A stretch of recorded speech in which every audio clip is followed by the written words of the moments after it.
Pemirsa, fenomena preman masih menghantui masyarakat di kota-kota besar. Keberadaan preman terus berevolusi. Sasaran kelompok preman pun beragam. Kelompok sampai perorangan menjadi sasaran aksi premanisme. Kelompok buruh misalnya. Mereka pun acap kali menuai bentuk premanisme kala berunjuk rasa memperjuangkan hak-hak buruh. Lalu seperti apa teror preman dalam kelompok buruh pekerja? Berikut penelusuran tim redaksi Kontroversi.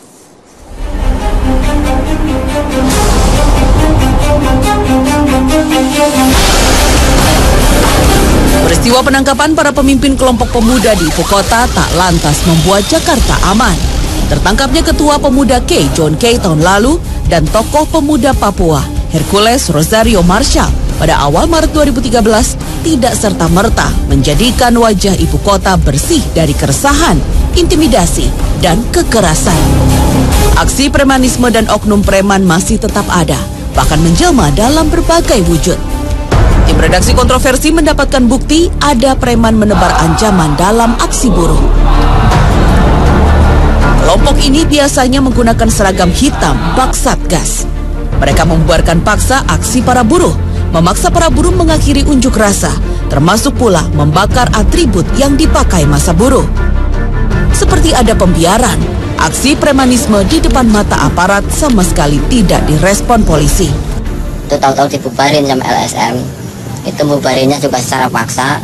Ada tenda-tenda dirobohin, yang ada di situ juga disuruh bubar, ada yang dikepuk, ada yang ditendang, motor juga diroboh-robohin gitu. Kalau yang saya alami tonjokin muka itu sama badan pakai balok, motor juga dirusakin, diroboh-robohin gitu. Yang saya alami 2 kali. Satu yang pertama pagi sekitar jam 9 di gerbang pabrik, yang siang sekitar jam 1, jam 2 itu di saung. Itu kalau temen ada yang waktu di Jababeka, ada yang kepalanya sini sampai bocor. Udah bocor, jatuh itu masih digebukin gitu. Ada. Itu kan adalah tindakan premanisme sebenarnya, bukan kegiatan LSM atau NGO. Dia bukan LSM, dia juga bukan ormas. Dia adalah sekelompok orang yang dibayar untuk melawan gerakan buruh yang sedang memperjuangkan hak-hak. Institusi kepolisian bukannya mau tutup mata. Apapun bentuk kegiatan premanisme menjadi musuh besar Korps Bayangkara. Sementara di Kota Bekasi belum ada, ya. Indikasinya ya hubungan antara pihak perusahaan dengan pihak buruh bisa berjalan. Permasalahan-permasalahan bisa sesuaikan mekanisme. Kemudian laporan juga yang kita terima juga tidak ada. Ya, indikasinya tidak ada. Kelompok-kelompok preman di Tenggarai memiliki tingkatan tersendiri. Kepolisian mengkategorikan ada 3 tingkatan preman. Paling dasar, kelompok yang biasa mangkal di terminal atau pasar. Sasarannya adalah pedagang atau masyarakat di terminal. Tingkatan kedua, kelompok yang memiliki daerah kekuasaan. Kelompok ini menjadi penjaga di tempat-tempat hiburan malam atau kantong-kantong parkir. Kelompok ini lebih terorganisir. Dan tingkat paling atas menyediakan jasa pengamanan dalam skala besar. Bahkan tingkatan ini punya kedekatan dengan pengusaha hingga sulit terlacak. Undang-Undang Nomor 13 Tahun 2003 tentang Ketenagakerjaan sudah mengatur hak bagi para pekerja.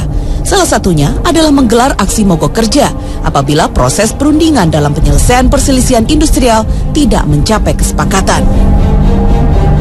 Ketika di tengah aksi buruh memperjuangkan nasib mereka, muncul kelompok yang mengatasnamakan sebuah lembaga swadaya masyarakat yang kontra dengan aksi buruh, muncul kecurigaan dalam benak organisasi buruh.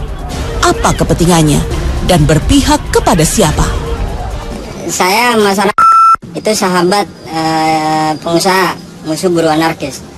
Dia bilang seperti itu. Jadi kalau kalian anarkis pulang kampung aja. Ya. Jadi seolah-olah apa hak mereka gitu kan untuk mengusir kita, sedangkan investor mereka tidak paham untuk investor menurut saya.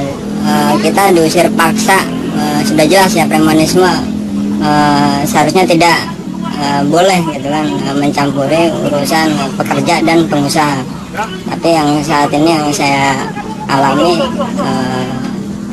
kita diintimidasi oleh premanisme.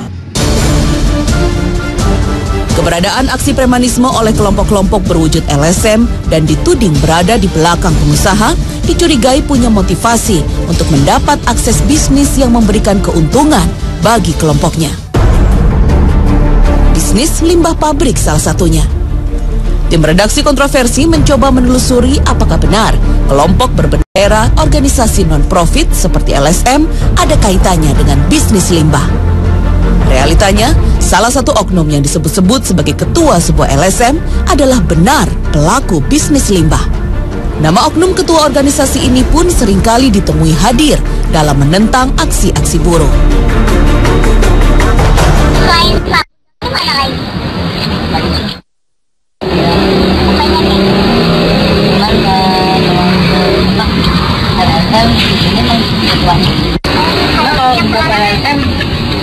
Anggota paling banyak ini. Oh, ada anggotanya yang bisnisnya sama juga gitu ya? Ya, untuk anggota tim perang ini, tim perang itu kan, ini kan kalau permintaan SPK kan limbah, biasa ada gotong-gotongan lah. Tetapi, kecurigaan adanya politik balas jasa perusahaan dengan kelompok-kelompok tertentu ini secara tegas dibantah kelompok pengusaha. Kalau bicara mengenai limbah, sebetulnya bukan tukar barter seperti itu, karena bisnis is bisnis seperti itu. Karena memang ketika kita itu menjual sebuah produk barang dan kemudian katakanlah limbah tadi dan dari pihak tertentu tadi itu bisa membayar sesuai dengan harganya yang kita mauin, kita jual dan sebagainya, saya kira itu clear gitu kan. Tapi kalau bicara kemudian di barter seperti itu, terkesan bahwa tak kasih ini, kemudian nanti kamu yang penting bisa melakukan ini, tidak demikian itu. Tetap bisnisnya adalah merupakan bagian dari bisnis. Tetapi bahwa lingkungan yang tenang yang diharapkan oleh semua pihak yang ada di situ itu menjadi satu bagian yang penting, itu adalah mutlak gitu. Terlepas dari itu, praktek premanisme penebar ancaman bagi masyarakat bukan baru-baru ini saja meresahkan. Sudah sejak lama, kota besar seperti Jakarta dan kota-kota penyangga di sekitarnya harus menerima konsekuensi itu.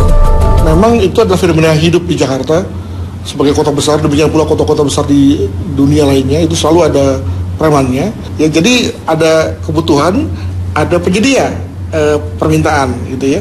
Ketemu nih di dunia yang namanya underworld, di mana masing-masing bersepakat bahwa tidak akan lari ke hukum, tidak akan menyelesaikan masalah ke peradilan gitu ya, tapi menyelesaikan masalah lewat cara-cara sendiri nih, cara-cara yang preman tadi gitu ya.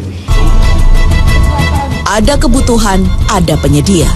Bagaikan lingkaran setan, selama keduanya masih ada, preman dan premanisme akan terus mengancam. Tim Liputan Trans 7.